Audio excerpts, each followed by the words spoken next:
नमस्कार दोस्तों। अंतर्राष्ट्रीय मुद्रा कोष यानी कि IMF ने अपना जो पूर्वानुमान है वो व्यक्त किया है 2025 और 26 को लेकर। 2025-26 को लेकर जो ग्रोथ रेट है दुनिया का वो डिफाइन किया है। इसने बताया है कि पूरी दुनिया की जो जीडीपी रहेगी उसका जो ग्रोथ रेट रहेगा 3.3 रहेगा, परसेंटेज तक ग्रोथ रेट रहेगा। लेकिन भारत बड़े देशों में सबसे तेजी से ग्रो करेगा। भारत बड़े देशों में सबसे तेजी से ग्रो करेगा। अब भारत का जो ग्रोथ रेट होगा वो होगा 6.5% तक होगा। वहीं भारत का जो पड़ोसी देश है पाकिस्तान, उसका 3.2% के आसपास अनुमान बताया गया है कि इतने के आसपास इसका जो ग्रोथ रेट है वो रहेगा। अमेरिका का भी जो ग्रोथ रेट है वो कम हुआ है। चीन का भी भारत के मुकाबले कम हुआ है। लेकिन बड़े देशों में बात किया जाए तो भारत का सबसे ज्यादा है। तो भारत का 2025 और 26 के लिए, लेकिन भारत का जो 2023 और 24 था, इसमें भारत का जो ग्रोथ रेट था वो 8.2% था। यानी भारत का जो ग्रोथ रेट है भारत का भी घटा है, 6.5 हुआ है 8.2% से। लेकिन भारत अभी भी 2025 और 26 के लिए सबसे ज्यादा भारत का ग्रोथ रेट रहेगा।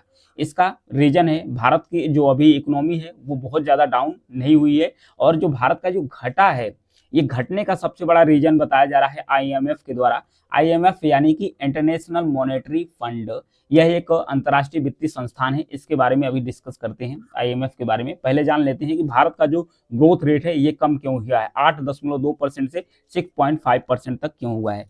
क्योंकि IMF ने कहा कि भारत का जो ग्रोथ रेट है, भारत में जो इंडस्ट्रियल एक्टिविटीज है यानी कि भारत में जो औद्योगिक गतिविधियां हैं वो कम हुई है। भारत में जो औद्योगिक गतिविधियां कम हुई है, इसका रिजल्ट देखने को यह मिला कि भारत का जो ग्रोथ रेट है वो 8.2% से घटकर 6.5% तक आ चुका है।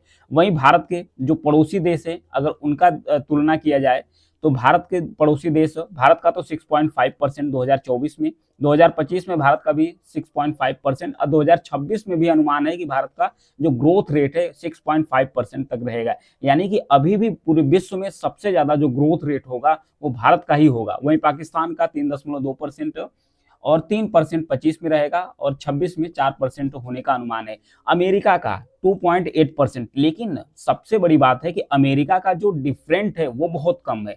डिफरेंट कम इसलिए क्योंकि 2.8% से केवल 2.7% यानी 0.1% डिफरेंट आया है। यानी कि जो अमेरिका की इकोनॉमी है बहुत कम अंतर पाया गया है। ये आगे डिस्कस करेंगे कि अमेरिका की जो इकोनॉमी है इतना कम क्यों घटी है। वहीं चीन का बताया जा रहा है कि चीन का 4.8% है 2024 में, और 2025-26 में लगातार 0.11% घटता चला जाएगा।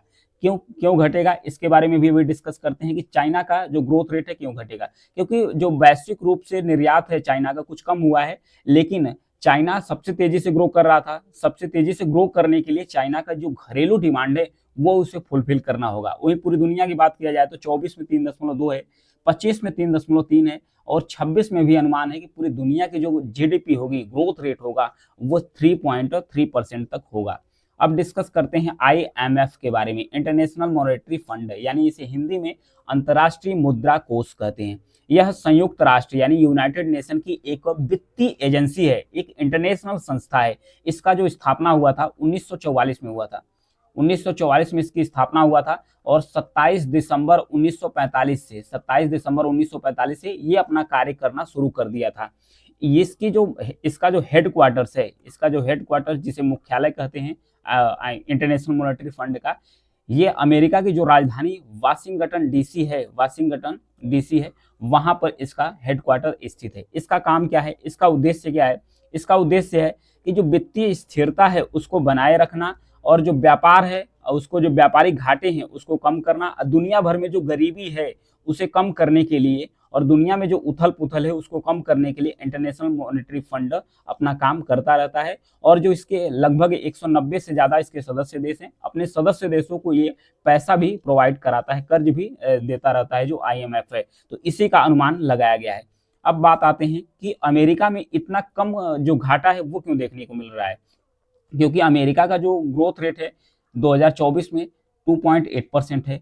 अभी जो घटा है 2025 के लिए अनुमान लगाया गया है 2.7% है। मात्र 0.1% का डिफरेंट है अमेरिका का जो ग्रोथ रेट है। इसलिए क्योंकि अमेरिका का जो केंद्रीय बैंक है, जिसे फेडरल बैंक के नाम से जाना जाता है, अमेरिका का जो केंद्रीय बैंक है, उसने किया क्या?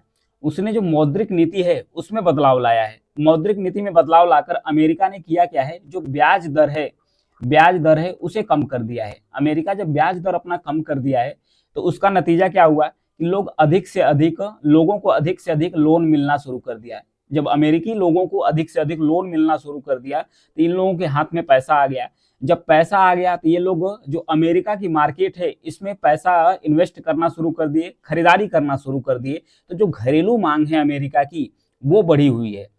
अमेरिका की जो घरेलू मांग है, डोमेस्टिक डिमांड है, वो बढ़ी है। इस वजह से जो अमेरिका का ग्रोथ रेट है अभी बरकरार है, सिर्फ 0.1% तक टिका हुआ है। लेकिन आने वाले समय में अमेरिका को और भी अपना जो घरेलू डिमांड है वो बढ़ाना होगा, तब जाके इसका जो ग्रोथ रेट है वो डेवलप होगा। वहीं भारत को अपना जो ग्रोथ रेट है उसे मेंटेन करने के लिए इंडिया को क्या करना होगा?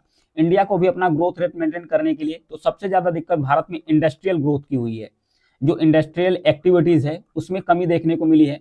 तो भारत को जो अपनी इंडस्ट्री है उसको बूस्ट करना होगा, ताकि भारत के अंदर जो घरेलू डिमांड है और भारत का जो प्रोडक्शन है वो दुनिया लेवल पर बढ़े, और ताकि भारत का भी और जो ग्रोथ रेट है अभी भी 6.5% है, जो सबसे ज्यादा है, और भी बढ़कर ज्यादा हो जाए, ताकि जो 2023 का आंकड़ा था 8.2% तक, इसको भी भारत सरपास कर पाए। तो भारत की मतलब जो है काम ये करना है कि अपना जो इंडस्ट्रियल एक्टिविटीज है उसको बूस्ट करना है। और वहीं चाइना को भी अपनी घरेलू डिमांड को बढ़ाना होगा, ताकि चाइना भी अगर चाहेगा कि हमारी जो रफ्तार है सबसे तेज हो, तो उसे वो काम करना होगा। तो ये था भारत का जो ग्रोथ रेट है अभी तेज होने का, मेंटेन होने का, ये असर देखने को मिल रहा है। अभी यह भी अनुमान लगाया गया है आईएमएफ के द्वारा यह भी कहा गया है कि जो दुनिया में जो इन्फ्लेशन रेट है, जो महंगाई दर है, वो घटेगी। दुनिया में जो इन्फ्लेशन रेट यानी कि जो महंगाई दर है वो घटेगी। घटने का अनुमान क्यों बताया गया? क्योंकि बताया जा रहा है कि अभी जो कोरोना महामारी थी, इसके कारण से जो महंगाई बढ़ी थी, अभी कोरोना महामारी का जो उथल पुथल है वो कम हुआ है। और उसके बाद जो रसिया और यूक्रेन वार चल रहा था, इसके वजह से भी बहुत ज्यादा महंगाइयां बढ़ी है। अब इस वार में भी धीरे धीरे गिरावट होना शुरू हो रहा है। बात यह भी हो रही है कि दोनों देशों के बीच में युद्ध विराम होगा, क्योंकि इजरायल और जो गाजा पट्टी है उसमें सीज फायर हो गया है, युद्ध विराम को लेकर बातचीत हो गई है। तो ये सारे उथल पुथल कम हो रहा है। तो ये भी बताया जा रहा है कि जब दुनिया भर की जो उथल पुथल है वो कम होगी, तो आईएमएफ ने कहा कि जो इन्फ्लेशन रेट है यानी कि जो महंगाई दर है वो भी घटने का अनुमान है, कि वो भी घट सकती है। तो देखने वाली बात यह है कि आईएमएफ का अनुमान कितना सटीक बैठता है। Thank you.